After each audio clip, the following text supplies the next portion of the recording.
Hey guys, welcome back. তো কেমন আছো তোমরা সবাই? আশা করি অনেক ভালো আছো। আমিও অনেক ভালো আছি।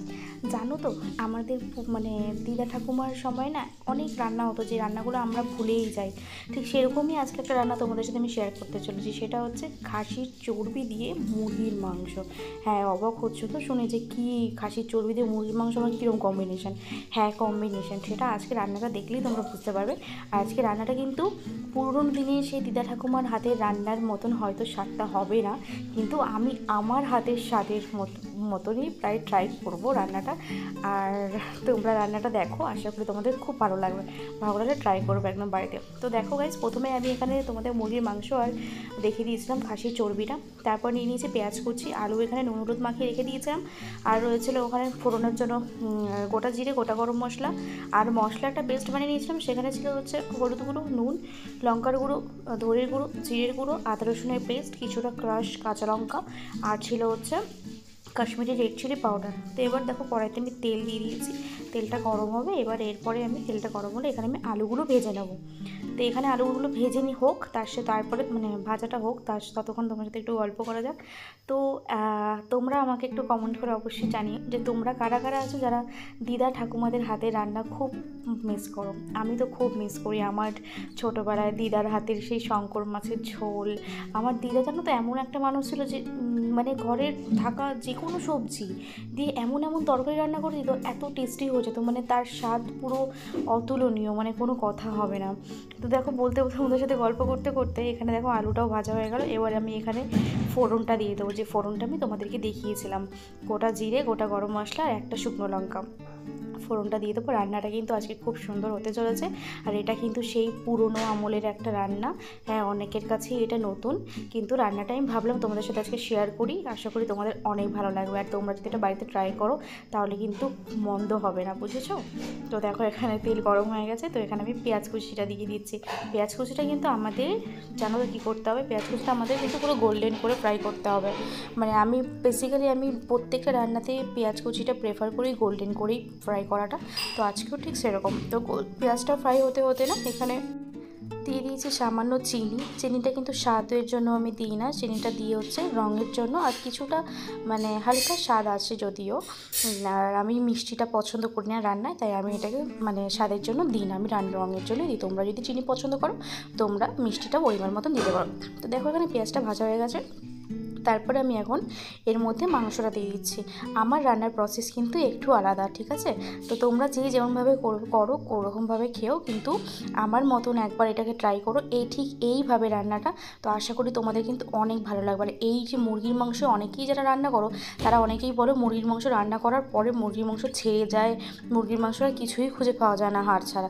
তো আমার মতন যদি রান্না করো তাহলে কিন্তু এটা কোনো রকমভাবেই হবে না। প্রত্যেকটা পিস ছোটো হোক বড়ো হোক যাই হোক সেরকম কিন্তু সেইভাবেই থাকবে। তো এখন দেখো, পেঁয়াজের মধ্যে যখন আমি মাংসটা দিয়ে দিলাম, এই সময় কিন্তু গ্যাসের ফ্লেমটাকে তোমাদের হাই ফ্লেম রাখতে হবে। তো এই টাইমে গ্যাসটাকে কিন্তু হাইতে রেখে এবারে মাংসটাকে ভালো করে 2 থেকে 3 মিনিট মতন ভালো করে নাড়াচাড়া করে নিতে হবে। যদি তোমরা এখানে লো রাখো তাহলে কিন্তু মুরগির মাংসটাকে তো জানোই জল ছাড়ে, জলটা কিন্তু ছেড়ে যাবে, আর সেটা কিন্তু আমরা চাই না। আমাদের মুরগির মাংসটাকে এখানে জাস্ট একটু ফ্রাই করে নিতে হবে। এতে কী হয় বলো তো, এতে তোমাদের মাংসটাও ছাড়বে না, আর এটা কিন্তু আলাদাই টেস্ট। তো দেখো, এখানে মোটামুটি আমার এটা আমি নাড়াতে থাকছি যাতে জলটা না লাগে। আর নিচে যেহেতু হাই ফ্লেম করে দিয়েছি, পেঁয়াজটাও রয়েছে যাতে পুড়ে না যায় সেই জন্য। তো এখানে এটা ভাজা হচ্ছে। তারপরে এখানে আমি সব কিছু অ্যাড করে দেবো। তো বন্ধুরা, তোমাদের কেমন লাগছে আমার ভিডিও? আশা করি অনেক ভালো লাগছে। আর তোমরাও আমাকে অনেক ভালোবাসা দিচ্ছ আস্তে আস্তে। তো অবশ্যই এইভাবেই সাপোর্ট করো, এইভাবেই সাথে থেকো, আর কিছুই চাই না।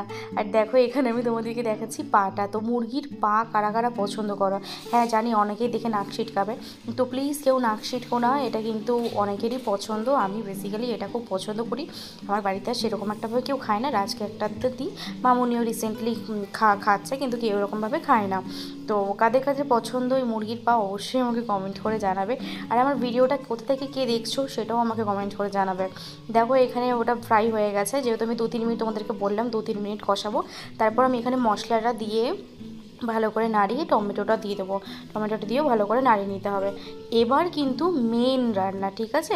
এবার তো দেখে নিলেন সেরকম কিছুই ছিল না, মশলা দিয়ে পেঁয়াজ ফ্রাই করে দিয়ে দাও, দিয়ে এবার কিন্তু মেন রান্না যেটা, সেটা হচ্ছে আমাদের রান্নাটা মানে পদ্ধতিটা কিন্তু সহজ, কিন্তু একটু তোমাদেরকে সাথে বসে থাকতে হবে সবসময়। এবার দেখো এটাকে আমি নাড়িয়ে নিয়েছি, ভালো করে মশলা লেগে গেছে মাংসের গায়ে। এবার এটাকে আমরা একদম লো টু মিডিয়াম, মানে লোই বলতে গেলে, ঢেকে দিয়ে আমাদেরকে রেখে দিতাম মিনিমাম 10 থেকে 15 মিনিট। এটা কিন্তু মাঝে মধ্যে একটু একটু তুলে তুলে তোমরা একটু জাস্ট এই যে আমি যেভাবে নাড়াচ্ছি এখন এইভাবেই নাড়াবে কিন্তু, হ্যাঁ, একদম পুরোভাবে নাড়াতে যাবে না, খালি মাঝখান থেকে একটু একটু নাড়াবে, দেখবে যে লেগে যাচ্ছে কিনা। আর আমি যেমনভাবে বলছি সেরকমভাবে যদি তোমরা রান্নাটা করো, এটা কিন্তু একদমই লাগবে না, এটা কিন্তু খুবই টেস্টি হবে, বুঝেছো? এবার দেখো এইভাবে কীভাবে আমি নাড়াচ্ছি, দেখো পুরো মাংস কিন্তু সব গোটা, কোনো মাংস কিন্তু ছাড়েনি। এটা প্রায় আমি 10 মিনিট পরে খুলেছি, আর গ্যাসের ফ্লেমটা কিন্তু একদম লো টু মিডিয়াম রয়েছে। আর কতটা দেখো এখনই কতটা তেল বেরিয়ে গেছে, হ্যাঁ যদিও কষানো হয়নি, তারপরে দেখো কতটা তেল বেরিয়ে গেছে। তো গাইজ এরপরে আমি এখানে আরও 5 মিনিট রাখার পরে এখানে আমি চর্বিটা আর আলুটা দিয়ে দিয়েছি। তো ওই ভিডিওটা আমি অ্যাডমিন করেছিলাম, তো ওটা মানে ভিডিওটা হয়নি আর কি, ওর জন্য সরি। তো ওখানে আমি দেখো আলুটা দিয়ে দিয়েছিলাম আর দিয়ে দিয়েছিলাম চর্বি, দেওয়ার পরে সামান্য জল দিয়েছি, যেহেতু মাংস থেকে অনেকটা জল বেরিয়েছিল। তারপরে জল দিয়ে এটাকে আমি দেখো কত তেল বেরিয়ে গেছে। এবারে এটাকে আমি ঢেকে রেখে দেবো অনেক, মানে প্রায় 5 থেকে 7 মিনিটের মতো। তার জন্য এতে কী হবে বলো তো, পুরো তেলটা যা আছে বেরিয়ে যাবে। আমাদের কিন্তু এই রান্নাটা পুরোটাই কিন্তু মানে মশলা দেওয়ার পরে লো টু মিডিয়াম ফ্লেমেই কিন্তু রান্নাটা হবে। তো দেখো এখানে আমি দিয়ে দিচ্ছি এবার ঘরের তৈরি করা গরম মশলা। তো আমি আগের ভিডিওতেও বলেছি, যাদের এই গরম মশলার ভিডিওটা চাই তারা কিন্তু অবশ্যই আমাকে কমেন্ট করে জানাবে, আমি কিন্তু তোমাদেরকে দেবো। তোমাদের কমেন্ট কিন্তু আমাকে এগোনোর জন্য অনেক বড় রাস্তা, আর অনেকটা সাপোর্ট করবে তোমাদের কমেন্ট, আমার মনে ভরসা। দেখো এখন আলুটা সিদ্ধ হয়নি, তো এই সময় আমি কী করবো বলো তো, এই সময় ঢেকে একদম লো টু মিডিয়ামে রেখে দিয়ে আমি এটাকে সিদ্ধ হতে দেবো। এবার দেখো একদম লাস্টের দিকে এটা অলমোস্ট আমার রান্না কমপ্লিট।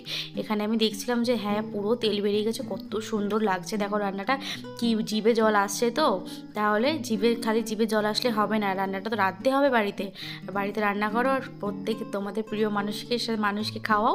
আশা করি তোমাদেরও খুব ভালো লাগবে, আর সবার খুব ভালো লাগবে। তো রান্না আমার কমপ্লিট, চলো আসছি ফাইনাল লুক নিয়ে। দেখো এখানে রান্না পুরো কমপ্লিট, এটা বেশি না 2 থেকে 3 মিনিট পরে রান্নাটা কিন্তু অসাধারণ হয়েছে। আর কার কার ভালো লেগেছে অবশ্যই কমেন্ট করে জানাবে, আর টেস্ট করার জন্য কিন্তু বাড়িতে রান্না করতে হবে। তো বন্ধুরা আজকে আমি এখানেই শেষ করছি ভিডিওটা। তো আশা করি তোমাদের অনেক ভালো লাগলে কিন্তু লাইক কমেন্ট করতে একদম ভুলবে না, আর চ্যানেলে কিন্তু সাবস্ক্রাইব করে দিও।